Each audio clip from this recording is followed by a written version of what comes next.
Good afternoon, everyone, and happy Monday. Thanks for joining us here on 10 TV, plus for a new edition of our 10 Weather Impact Show. I'm meteorologist Aaron White. And I'm Breana Albizu. It is Monday, after all, new start to the week, and it's still hot and humid. Yeah, a little bit. We still got temperatures up in the 80s here today. Not as hot as Saturday. We got to the low 90s. Oh boy, yes. I think it was like 88 yesterday, and I was like, I will take it. Yep. It's not 90. A little better and a little better here today, but yeah, it's still summertime. We still got the heat and humidity around for at least the next couple of days, but I will say there is a nice cool down coming our way. Okay. Finally, a nice little cool down. If you remember like a couple of weeks ago when we had those 70s.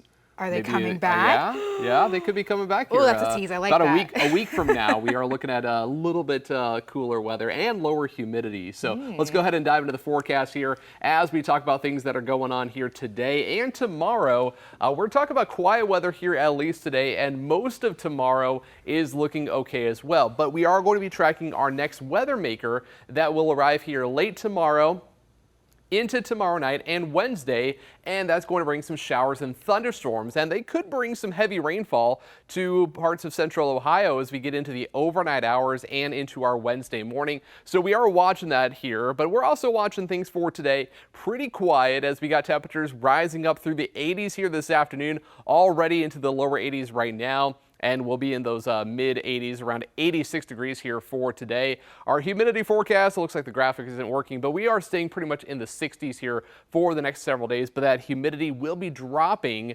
as we get into the end of the weekend and going into early next week when we see that nice little cool down. So something to look forward to. Just got to get through the next couple of days, getting closer to 90 once again here tomorrow. We may stay into the upper 80s. Going to have to wait and see how much sunshine we get here going through the day. Today, though, we are going to have ample sunshine. We've already seen that through the morning hours and this afternoon.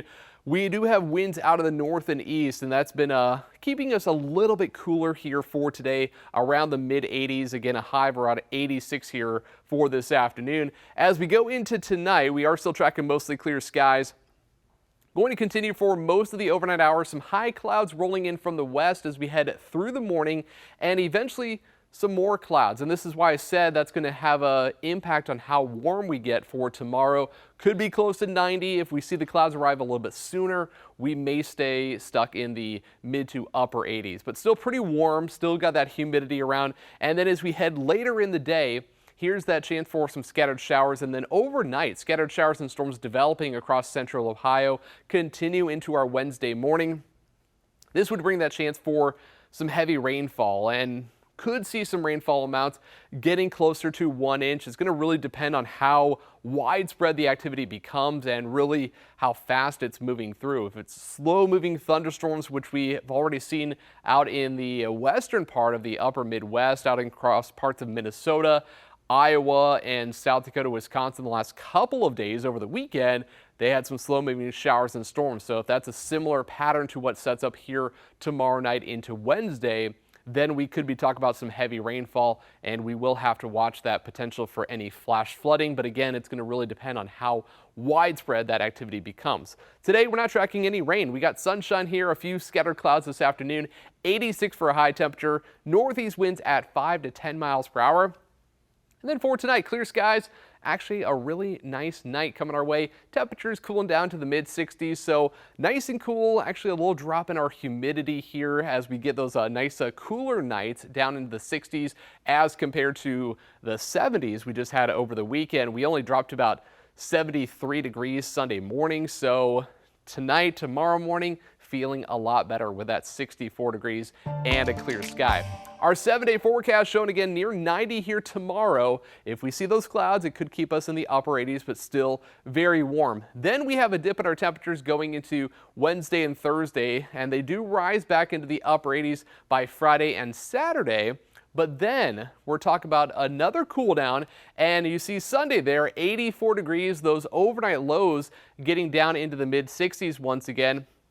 But what you don't see on the 7-day forecast is early next week, Monday into Tuesday, where we are currently talking about potential for overnight lows getting back into the upper 50s and actual high temperatures around the upper 70s to near 80s. So a sign of cooler temperatures, lower humidity, as we get into really the days after the 7-day forecast, about 7 to 10 days from now. Wow, you said 50s, and I haven't heard that phrase in I a know, long yeah, time. 50s in the morning. It's going to feel nice and cool. I mean, Get the this a little sweaters. refreshing. Yeah, almost. Exactly. Yeah. Hey, but it is almost that time. You know, we're getting closer to September, which is wild to think about how quickly summer's been flying by. Right. But August is here. We're already at August 18th, and you know it's gonna be September soon. September before you know it. There Yeah. are really good updates locally here, but nationally we got a lot of stuff going on too. We do. Everyone's been talking about it as well. Over the weekend, Hurricane Erin quickly became the big talker. Of course, the storm rapidly strengthened from a tropical storm Friday morning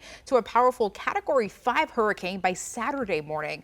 While the worst of the storm has remained over open water, the outer bands brought torrential rainfall and flooding to the island of Puerto Rico. The National Hurricane Center also warned of further flooding, possible landslides and mudslides in Puerto Rico and the Virgin Islands, as well as surf and rip currents in the Bahamas, Bermuda, and the Atlantic coast of Canada and the U.S. Now, as of right now, this is still a powerful storm, and Erin has been dragging it all. So what is the very latest, Erin?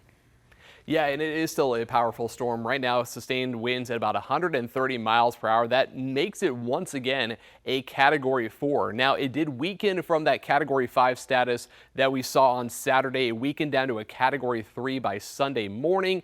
It kind of went through a little cycle where we saw this development around the center of the circulation, right around the eye.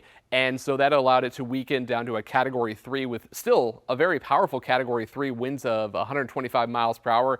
And then last night into this morning, it went back up. It's starting to strengthen once again. Now winds are sustained at 130 miles per hour, which makes it on the lower end of a Category 4 storm. And we are going to be having to watch this as it has been getting closer to the Turks and Caicos, the islands here. There are tropical storm warnings in effect for those areas as they are still far enough away from the center of circulation to keep them from seeing the hurricane wind force, but still tropical storm force winds of 40 to 60 miles per hour, not out of the question. And in terms of not just the wind, but this storm over open water, it's kicking up a lot of waves. Wave heights could be over 50, 60 feet in some areas closer to the center.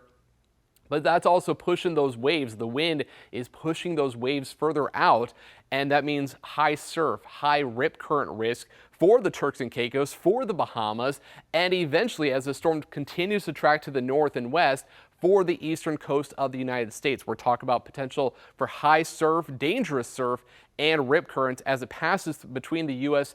and Bermuda over the course of the next few days. And then as we head towards the end of the week and going closer to the weekend, it's going to quickly weaken down to a Category 1 storm.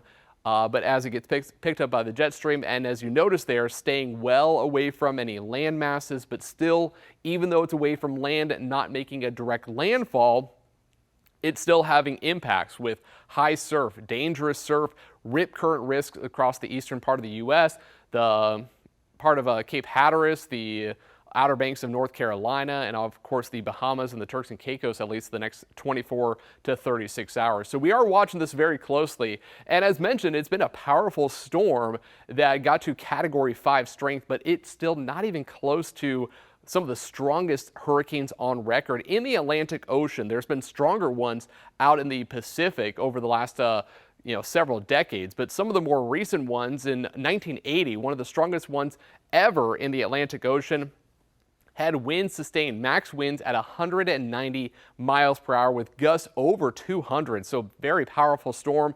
And then more recently, Dorian, that was 185 mile per hour winds that were sustained. Again, keep in mind, Erin had winds max at 160. So we're talking about even higher winds with Dorian back in 2019. And then also, if you remember Wilma back in 2005, that was an active year, of course, with Hurricane Katrina 20 years ago. Hurricane Rita and Hurricane Wilma, one of the more powerful ones with a very low pressure and those very significant winds as we saw with that hurricane. So it's an interesting storm. Again, we are watching the hurricane very closely. Again, it's going to be tracking to the north and west over the course of the next several days. So we will be watching this hurricane, but thankfully, again, it is staying away from land, staying over the open waters, just creating that high surf and rip current risk here across the eastern U.S. Yeah, absolutely. And I'm glad you mentioned that because I think a lot of us have that focus where it's like, what does it mean to us? I mean, we're obviously still really terrified about the islands. They often get hit with a lot of these powerful storms here. But of course, it's being in the U.S., it's like, what does this mean for us? Because it can sometimes just depends. It can affect us. So. Yeah, and as we saw with the video that you were talking about there with Puerto Rico, all the flooding, and you know, keep in mind the center of the hurricane was over 100 miles offshore, so it extends so far that you still get those tropical storm force winds. You get torrential rainfall that can lead to flooding. So whether or not it makes a landfall, it's still going to have impacts. Yeah, absolutely. Really good update there. An update, Aaron, on Hurricane Erin. Yeah. I had to mention it, right? I had to. And in this week's Climate Watch report, last year has been confirmed as actually the hottest on record. Yeah, that's crazy. Here's Jesse Mitchell reporting.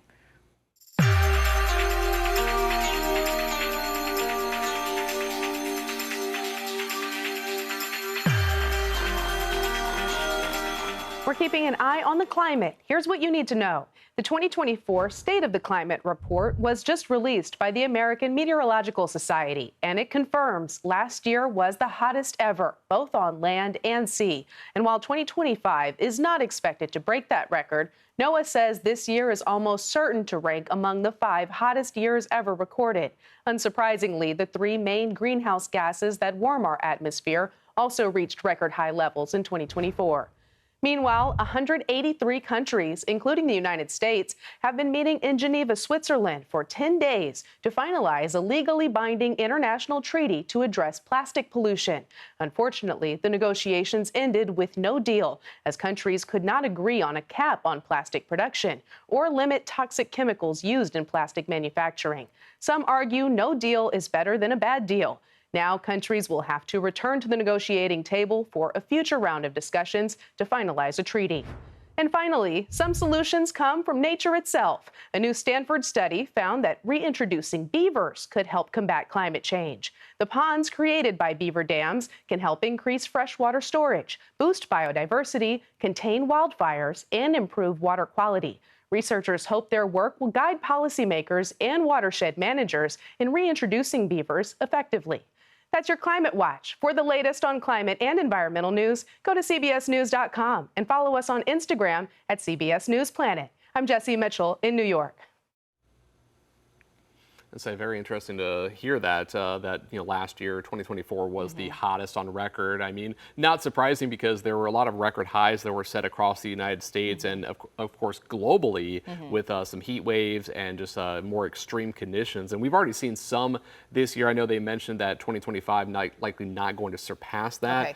But even this year, seeing some record highs with more recently, earlier this month in Phoenix, 118 degrees, which set an all-time record for the month of August. I know it's hot down there, but getting even hotter is kind of wild for parts of Arizona. Yeah, it was interesting that you mentioned 2025 because I'm like, obviously we're going through it right now and it just feels a lot hotter. So it's interesting to kind of compare it, right, to 2024 to 2025. I mean, the effects of global warming for you. So yeah, definitely. I mean, just kind of wild to see that and stuff. And also something wild that we're seeing up in Alaska, likely related to some warmer temperatures up there, is some glaciers that have been melting, causing some flooding. And there's been new sandbagging style barriers installed along a river near Alaska's capital of Juneau that actually held back record levels of flooding and prevented more widespread damage after an ice dam at the nearby Mendenhall Glacier released just a lot of water, a lot of rainwater, snowmelt downstream. And officials said Wednesday,